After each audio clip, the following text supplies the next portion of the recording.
मध्य प्रदेश में नमामि गंगे अभियान का आज दूसरा दिन है। मुख्यमंत्री डॉक्टर मोहन यादव ने लोगों से जल संरक्षण, पर्यावरण संरक्षण की अपील की है। संबोधित कर रहे हैं। इस अवसर पर माननीय भगवान दास सबनानी जी, हमारे महामंत्री प्रदेश के और वरिष्ठ नेता, हमारी महापौर श्रीमती मालती राय जी, अभिनंदन करें। ताली बजाओ तो कस के बजाओ भाई, कंजूसी मत करो। यहाँ के सभापति किशन सूर्यवंशी जी, उनके लिए भी अभिनंदन है।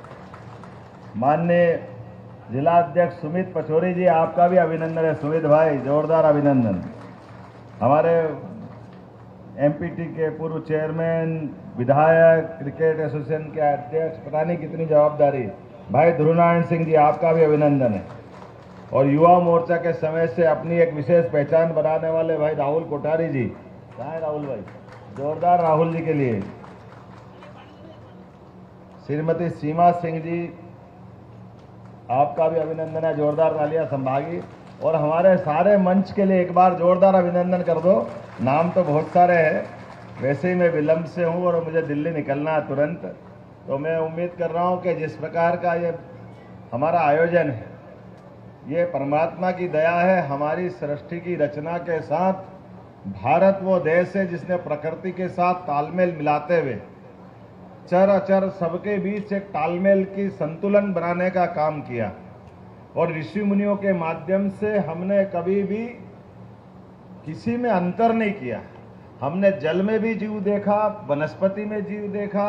ये जो पंच तत्वों का महाभूत तत्व, इसलिए वेद में कहा यत पिंडे तत् ब्रह्मांडे, जैसा पिंड हमारा है यही ब्रह्मांड में है। इसमें दोनों में कोई अंतर नहीं।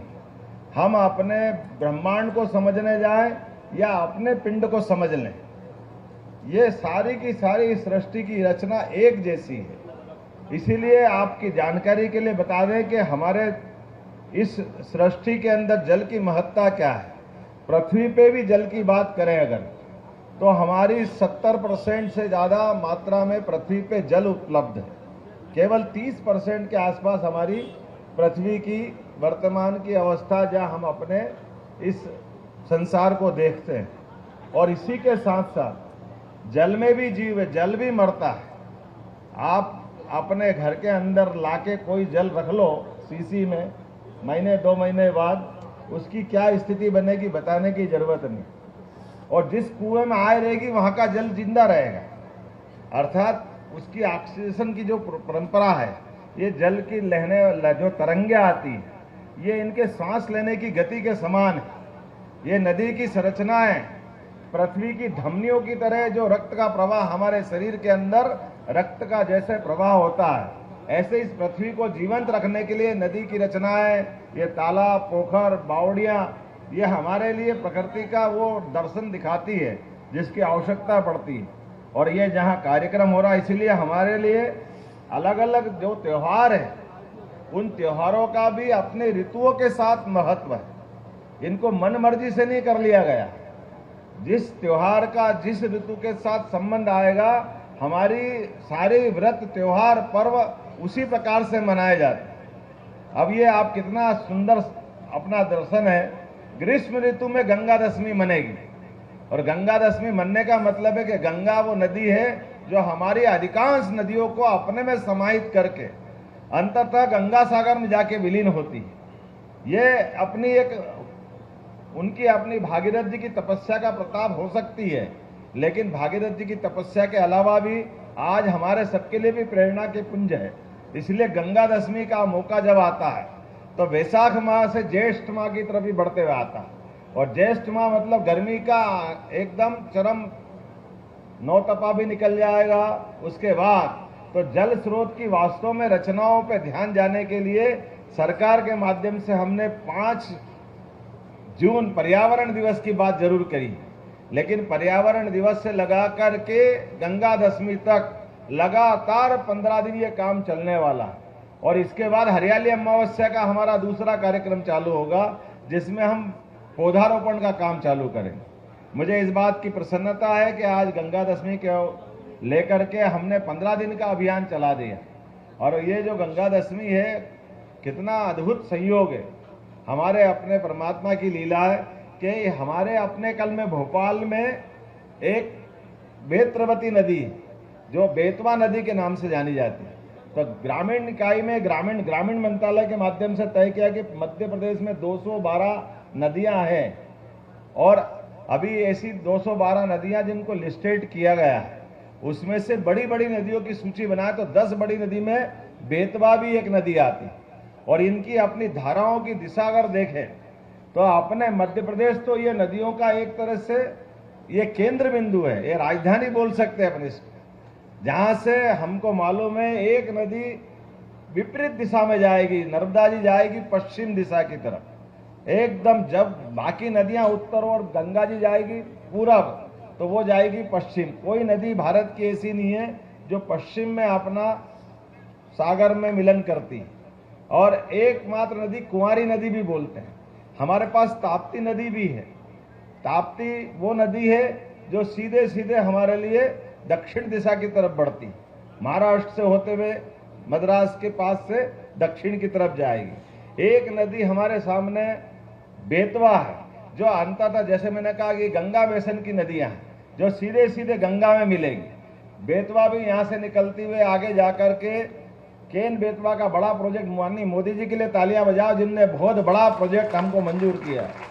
और ये विश्व का पहला प्रोजेक्ट है नदी जोड़ो अभियान के माध्यम से। दो नदियों का मिलन, नदी से नदी को जिंदा करने की रचना अटल बिहारी जी वाजपेयी जी के समय कल्पना की गई थी और यशस्वी प्रधानमंत्री ने उसको साकार रूप दिया। और कितना बड़ा कलेजा है ये सरकार मोदी जी की, जनता इसलिए नहीं बनवाती है। हमारे से कहा जाए कि नदी से नदी जोड़ लो तो 45,000 करोड़ रुपए का हमारा और 45,000 करोड़ का उत्तर प्रदेश का, ये 90,000 करोड़ आए कहां से? लेकिन ये यशस्वी प्रधानमंत्री है, इनने 1 लाख करोड़ की व्यवस्था कर दी कि आप नदी से नदी अभियान जोड़ो, मैं पैसे की व्यवस्था करूंगा। और इसका बदले में होगा क्या? हमारा बुंदेलखंड का वो पूरा इलाका जो वीरता, धीरता, अलग अलग पराक्रम पुरुषार्थ से तो अपनी जीवन भर की पहचान बनाता है, जो मुगलों के काल में भी कभी गुलाम नहीं हुआ, जिसकी स्वतंत्र सत्ता अपने को आज तक ललायित करती है। खजुराहो के मंदिर हमारी स्थापत्य कला के नमूने बन करके आते हैं। लेकिन उस अद्वितीय स्थान को रखने के लिए जो जरूरी है जीवन का, वहां पर पानी की कमी के कारण से जीवन भीषण कठिनाई में है। मुझे इस बात की प्रसन्नता, इस बात का दर्द माननीय मोदी जी ने महसूस किया। और बुंदेलखंड का दोनों इलाका, उत्तर प्रदेश और मध्य प्रदेश वाला, अब ये पानी से सरसब्ज होगा। आने वाले समय में इसका लाभ हम सब उठाएंगे, जिसके माध्यम से हमारी जिंदगी अलग प्रकार से अपनी यात्रा प्रारंभ करेगी। एक बड़ी योजना और पीकेसी, पार्वती काली सिंध चंबल योजना, ये भी हमारी नर्मदा बेसिन, गंगा बेसिन की नदियां हैं। अंततः जाकर के चंबल हमारी जमुना में मिलती है, जमुना गंगा में मिलती है और गंगा गंगा सागर तक जाती है। तो उत्तर, दक्षिण, पूर्व, पश्चिम चारों तरफ से नदियां निकल के चारों दिशा में हमारे यहाँ से निकलती है। और इस अभियान के माध्यम से केवल नदियां नहीं तो हमारे अपने सारे जल स्रोत, क्योंकि हम जब कहते हैं जल ही जीवन है तो हमारा ध्यान वही जाना चाहिए। इसलिए भोपाल, सारे भोपाल में, भोपाल के लिए क्या कहावत है, तालों में ताल भोपाल बाकी सब तलैया। कितनी सुंदर संस्कृति है भोपाल की। जैसे अलग अलग नदियों की धारा मिलकर के गंगा सागर में मिला करके गंगा सागर बना देती है, ऐसे भोपाल में भी अलग अलग जिलों के आकर के विभिन्न प्रकार की संस्कृति और पूरे देश की संस्कृति के लोगों ने आकर के ये 60-70 साल में भोपाल को एक राजधानी का स्वरूप तो दिया ही दिया ही, ये भिन्न भिन्न संस्कृति को एकीकृत भाव से लेकर के इतनी उदात्त संस्कृति, सबको समाहित करने की ताकत जैसे भोपाल के बड़े तालाब, छोटे तालाब में है, ऐसे मध्य प्रदेश की राजधानी भोपाल का अपना नेचर भी है। इसलिए भोपाल वालों को भी प्रणाम करता हूं और आप सबको बधाई देता हूं। आज सच्चे अर्थों में हमको मालूम है कल तक आचार संहिता थी, इसलिए सरकारी कार्यक्रम में हमारी थोड़े हाथ बंधे थे। अब ये निर्वाचन की सारी प्रक्रिया पूरी हुई तो आज से एक तरह से हमने अपना संकल्प लिया और वो संकल्प अब आगे बढ़ेगा। आज मैं इस अवसर पर एक और जानकारी देना चाहूंगा। यहाँ के वृक्षारोपण या साफ सफाई के बाद अपने अपने वार्ड के अंदर भी अपने आसपास के बावड़ी, कुआं, तालाब, पोखर, झरना, जहाँ भी जल के स्रोत है उसकी लगातार हमको चिंता करना है और वहीं वृक्षारोपण की संभावना देख लेना है। जैसे इंदौर में 51 लाख का एक दिन का लक्ष्य माननीय कैलाश जी भाई साहब ने इंदौर के लिए लिया है हमने प्रदेश के लिए 5.5 करोड़ पौधे का लक्ष्य लिया है। वो आपके माध्यम से पूरे प्रदेश के अंदर वृक्षारोपण का, एक पौधारोपण का बड़ा कार्यक्रम होगा। मैं उम्मीद करता हूं आज के इस कार्यक्रम के माध्यम से हमारा जो मूल उद्देश्य है उसकी पूर्ति होगी और इसके बाद में भी ये कार्यक्रम अंत नहीं होगा। 15 के बाद भी लगातार हमारी सभी स्थानीय संस्थाएं इसके बारे में चिंता करती रहेगी।